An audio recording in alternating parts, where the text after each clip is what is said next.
Hello everyone. मैं ये bangles ख़रीद के लाई थी जो कि मुझे गिफ्ट करनी थी। बट ये एक नॉर्मल बॉक्स में मिली हुई थी जो नॉर्मली मिलती है आमतौर पे मार्केट पे।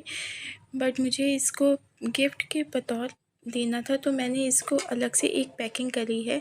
तो मैंने सोचा क्यों ना इसको आपके साथ भी शेयर किया जाए। तो welcome back to my YouTube channel craft corner with Umama.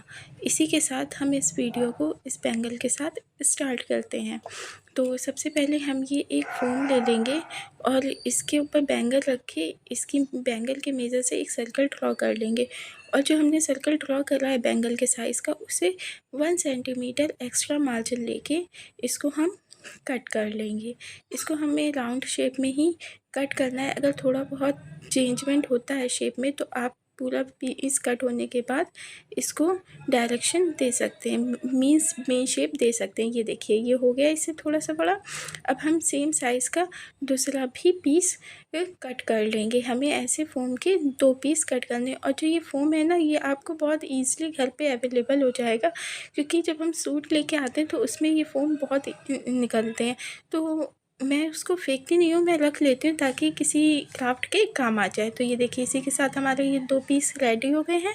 अब हम क्या करेंगे, एक ब्लैक कलर का पेपर लेंगे जो कि 24x20 सेंटीमीटर का होगा।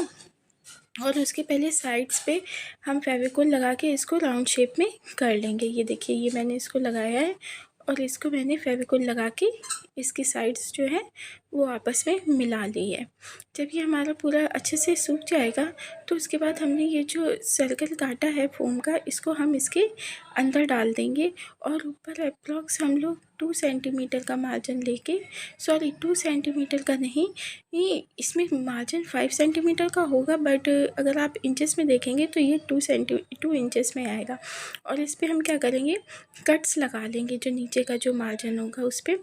और अंदर साइड में फ़ोम पे हम फेविकोल लगा के इसको अंदर जो ऊपर का एक्स्ट्रा पेपर का मार्जिन है उसको अंदर साइड में हम ईज़िली फ़ोल्ड करते हुए चले जाएंगे। ये देखिए, ये कितना ईज़िली फ़ोल्ड हो रहा है। जब ये हमारा पूरा फ़ोल्ड हो जाएगा तो हम इसके ऊपर भी अच्छे से फेविकोल लगा के इसको अच्छे से लगा के कुछ देर के लिए ड्राई होने के लिए रख देंगे। जब ये हमारा ड्राई हो जाएगा तो उसके बाद हम इसके अंदर बैंगल्स डालेंगे। हम 1 बाय 1 करके बैंगल्स डाल रहे हैं। तो और क्योंकि इसमें ये जो था ना, मैंने बहुत लंबा पीस कट कर लिया था लास्ट में ना, स्टेप में मुझे इसको कट करना पड़ा था। तो आप लोग ऐसा मत करिएगा, इस पेपर को थोड़ा कम लीजिएगा ताकि ये आपको बहुत स्टार्टिंग से ही ईजी हो। तो मैंने 1 बाय 1 करके सारी बैंगल्स अंदर डाल ली हैं। और अब क्या करूँगी, मैं सेकंड फ़ोम का पीस लूँगी और इसको इस बैंगल्स के ऊपर रख के साइड में फेविकोल लगा के इस बैंगल के ऊपर रख दूँगी। और ये देखिए, मैंने ऊपर से इसको कट कर लिया है ताकि हमारा जो ये है ये अंदर फ़ोल्ड होने में ईज़ी हो जाए।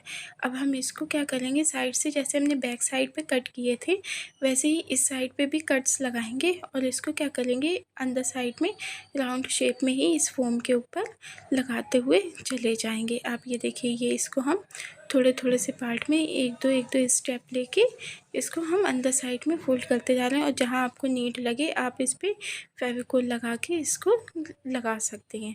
ये देखिए, ये हमारा बहुत ईज़िली अंदर साइड में स्टिक होता हुआ चला जाएगा। जब ये हमारा पूरा स्टिक हो जाएगा तो हम इसके बाद इसको ड्राई होने के लिए रख देंगे। ये देखिए, अब इसको ये लगने के बाद हमने इसके ऊपर पेपर वेट रख दिया ताकि ये अच्छे से दब के ड्राई हो जाए। और ये मैंने स्पार्कल शीट ली है, इस पर नीचे साइड से मैं एक स्क्वायर शेप कट करूँगी क्योंकि मुझे एक सर्कल चाहिए, क्योंकि ये जो गिफ्ट रैप था ये मेरा सर्कल शेप में था, इसलिए मैंने इसको भी राउंड शेप में ही कट किया है। और फिर उसके बाद मुझे ये थोड़ा अलग सा लग रहा था तो मैंने बीच में इस पर ऐसे छोटे छोटे से कट्स लगा दिए। एक्चुअली मैं इसमें ना एक स्माइली बनाने वाली थी, बट जो डिज़ाइन मैं बनाने वाली थी ना वो बनी नहीं, तो मैंने इसको ऐसे कर दिया। बट ये भी अच्छा ही लग रहा था। और इसको इसके ऊपर हम फेविकोल की हेल्प से लगा देंगे। ये देखिए, ये बहुत ईज़िली इस पर स्टिक हो जाएगा क्योंकि ऊपर वाला पार्ट बहुत ईज़िली लग चुका है।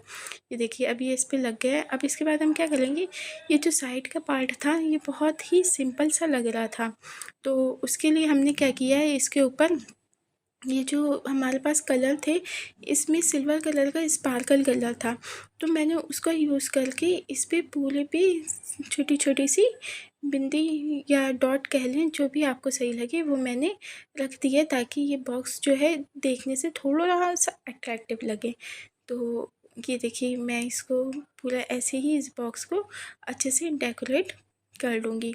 और मैं आप लोगों को थैंक यू कहना चाहती हूँ कि जिन लोगों ने मेरे चैनल को सब्सक्राइब किया और मेरी वीडियोस को लाइक करते हैं, उस पे कमेंट्स करते हैं। थैंक यू सो मच आप लोगों का। आप लोग जो मुझे इतना सपोर्ट करते हैं, तो प्लीज़ आप लोग मुझे ऐसे ही सपोर्ट करते रहिएगा, और मैं आप लोगों के लिए ऐसे ही अच्छी-अच्छी वीडियोस बना के लाती रहूँगी। और आज वीडियो थोड़ी-सी लेट हो गई है, तो उसके लिए आई एम सो सॉरी, क्योंकि रिकॉर्डिंग नहीं हो पाई थी, इस वजह से थोड़ी-सी प्रॉब्लम हो गई थी। बट नेक्स्ट डे से एकदम एक्यूरेट टाइम पे आएगी। तो उसी के साथ ये देखिए, ये जो हमारा ऊपर का था, ये पूरा रेडी हो गया है। अब जैसा कि मैंने आप लोगों को बताया था, ये जो मैंने स्पार्कल शीट लगाई थी, इस पे ना मुझे कुछ करना था, बट मैंने यहाँ पे क्या किया, ये मैंने एक तरह से बेवकूफ़ी कर दी थी यहाँ पे।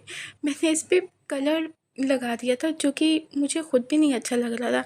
तो मुझे फिर खुद नहीं समझ में आया तो मैं क्या करूँ, तो मैंने फिर से इसके ऊपर सिल्वर कलर का स्पार्कल ही लगा दिया, ताकि ये जो है, ये पूरा जो सिल्वर कलर की शीट थी ना, ये पूरी पिंक कलर में ट्रांसफ़र हो गई थी, क्योंकि मैंने रेड और सिल्वर कलर का यूज़ करके इसको पूरा कवर कर दिया था, क्योंकि वो जो मैंने बीच में किया था ना, वो मुझे खुद भी नहीं अच्छा लग रहा था। तो रिसीव करने वाले को कैसे लगता है, बट ये अच्छा लग रहा है। तो आप लोग प्लीज़ कमेंट सेक्शन में ज़रूर बताइएगा कि आपको मेरी वीडियोज़ कैसी लगी, और ऐसे ही मुझे सपोर्ट देते रहें। Thank you so much for